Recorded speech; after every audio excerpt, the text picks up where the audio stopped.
Christina has sent in her membership dues registration form. Got it sitting here right in front of me. I actually have a check sitting here right in front of me. I type in fact, let me go back one screen here. On that, when we send out the membership mailer, we include a couple of things. We include the name, the address, and we include the ID number.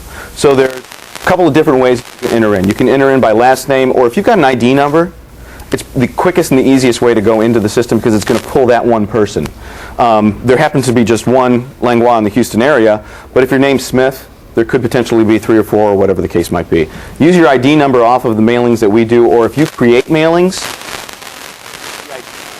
ask them to reply with that ID number.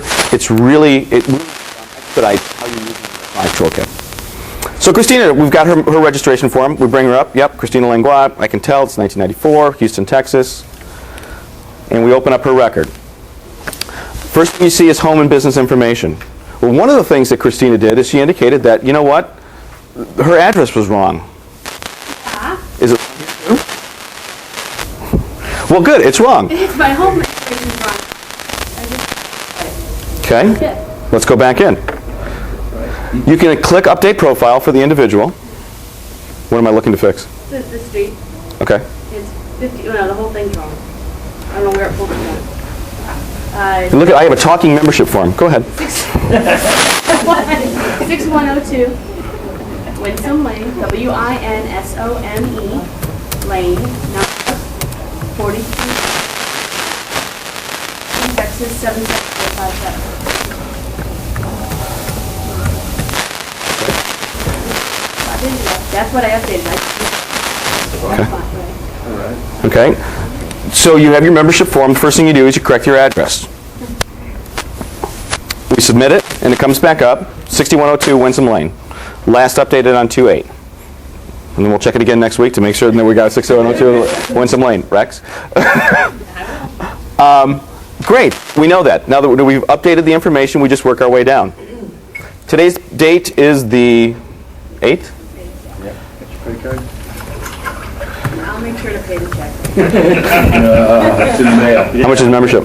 25. 25? I'm an individual. 2,500, right? You can't, you've got a slew of different pull downs, and what we've tried to do on this pull down list is allow for whatever we've seen come across on the membership mailers. If you have something new that you've created, you know, some different type of membership level or type, whatever, let us know, and we'll be happy to, you know, to add to the list. We've tried to capture everything that's out there that we think exists to this day. Membership ends, are you guys August? No, we're on calendar. Calendar?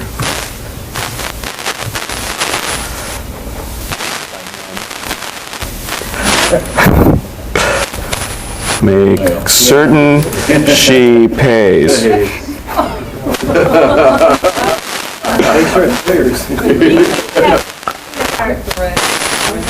We'll get it. I know. But you can type in a comment. I'm going to go ahead and delete the comment. Click and add payment. When we do this, the page updates, and we see now that Christina has paid her membership. She paid it today on the 8th, and we know when it expires, and it was an individual. If we need to go in and do something with it, we can actually take a look at this. Wait a minute. You know what? We never did get her check. You can edit the payment. In other words, we get. Let's say that Christina gets married, and we ultimately have a joint or a family or a couple relationship. You can go ahead and change the membership in that fashion as well. Edit things accordingly. Good thing to know is the contact check numbers. So Great. And yes, please, if you have suggestions or ideas that you use, that's a great idea. Throw them out. Did everybody hear that? Everybody heard that, right?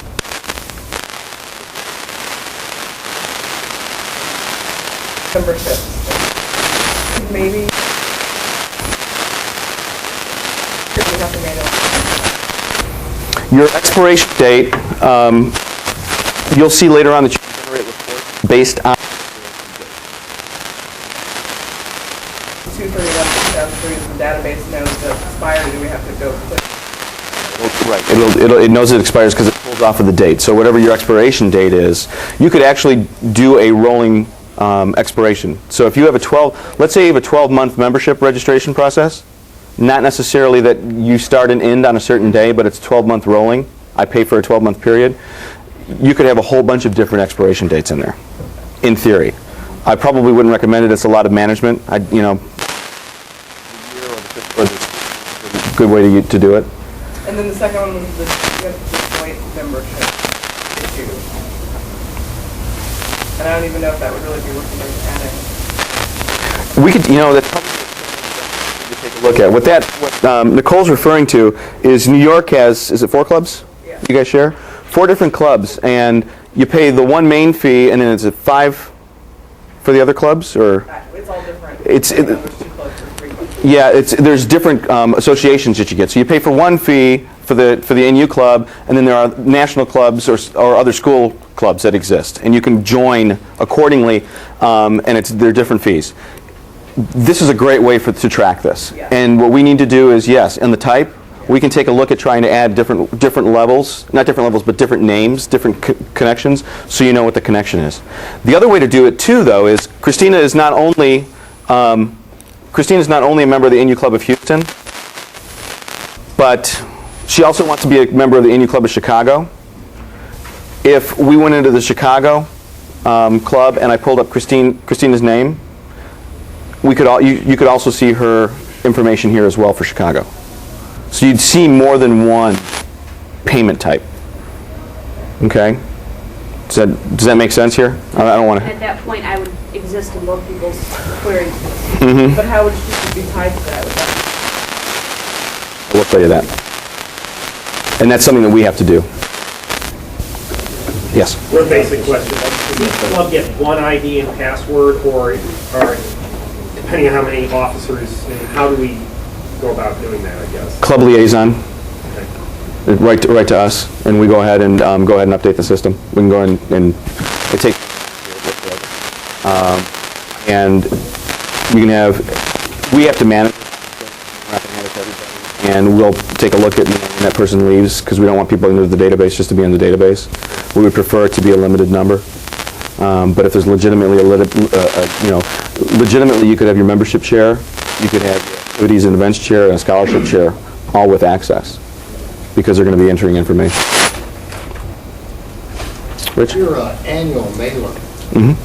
that has individual membership and dual annual membership. Is that something that's printed on every one of these and goes out? No, they're all personalized. They're all personalized by club. That's not one of your options. The dual annual membership. We can add it. We don't know how that ever got on. Well, we can discuss that. That's a whole other issue than what we're dealing here. Those are all put into the system by individuals. Attendance information. Okay? Again, the thing here is that you can pull down and you can do an event. Well, Christina hasn't put an event in for the Houston Club yet. So let's go back a quick step and show that over here you've got events, interests, and scholarships. I'm going to show how to do an event. The way you add interests and scholarship options are the exact same. So I'm not going to walk us through all of them. Yeah, we do have interests. We used to have those. Okay. Events, you click on it, you get add, edit, or delete. We don't have any in there, so we need to add. The event name is Car Wash.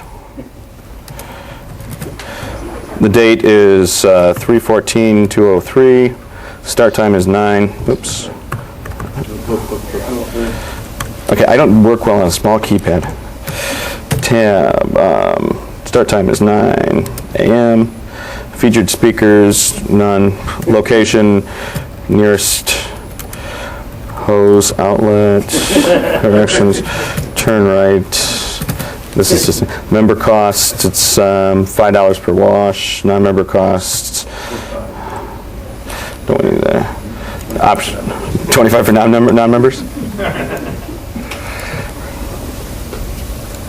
Is there a way, just a suggestion, to have, if we enter an event here, it go to painted purple?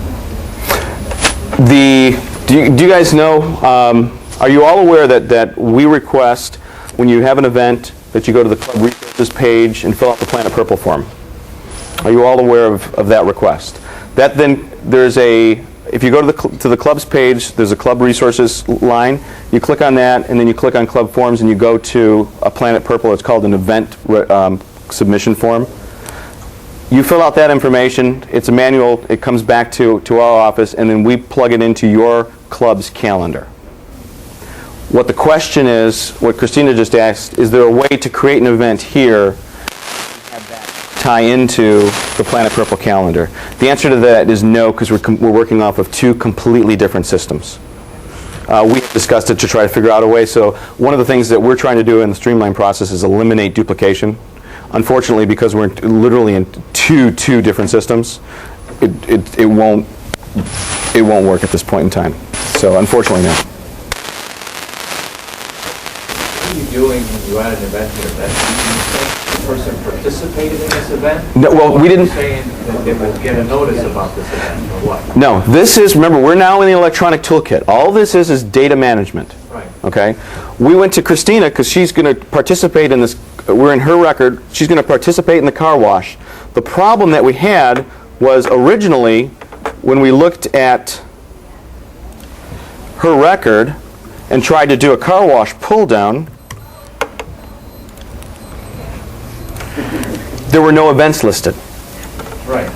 Okay, so attendance, there was right here, remember it was a small little box, there were no events that were there. Now I can go in and say, we've got an event that exists. I can go in and click on car wash and say, Christina's paid her $5. Actually, she's paid $10 because there's going to be two people who will be in attendance or who will be there, who have reserved a spot. Right, but I was confused by the fact that you were typing directions and everything in there. I mean, what does that do? Why do you want directions and what location or not? If all you're doing is keeping track of whether the person went or didn't go, pay or didn't go, what's the add direction thing for? For your own records at this point. For your own records at this point. We don't have a system that's tied into all of the information that goes there. Yeah, I see where your question is, where it makes sense. Correct. You can leave everything else off and just put the numbers there. We're not tied into, purchased the module, I guess is the term. We haven't purchased the module that allows us to do that. But the idea is that this is the way you keep track for that individual what they participated in. Mm-hmm. And if there was a something due, what they would do. Or for example, if we can use this to indicate people that did alumni interviews, that did college nights and all that stuff, we'll put it right in there, right? Absolutely. Okay. Absolutely. Okay? Just a quick question, Jeff. So let's just say the Northwestern Club had 150 members, Mm-hmm. and now we have blood donation. Now think of something more noble than a car wash. So let's say there is a blood donation drive, and so 35 people. You haven't seen my car. Trust me, a car wash is a pretty good idea. Okay. So let's say 25 people came to this blood donation. Mm-hmm. So the event is done. We know which 25 came. Mm-hmm. To update this for each of the, is it possible on the database to click to get your 150 members showing up, and then just click those 25 and automatically start the donation drive? Is that how the system would work? Unfortunately, we don't have a system currently in place, and Rex, I don't know if we're addressing this or not, that allows us to do multiple updates in one felt swoop. So you have to go in and do and update each individual record to say they RSVP'd and then they attended. Because then the very inertia would just absolutely make sure that the system will not be updated. I realize you've got to buy all these modules, but the work is so extraordinary and so onerous. Just stamping each fellow, 50 people show up, you get a President Veeran coming, 150 will come.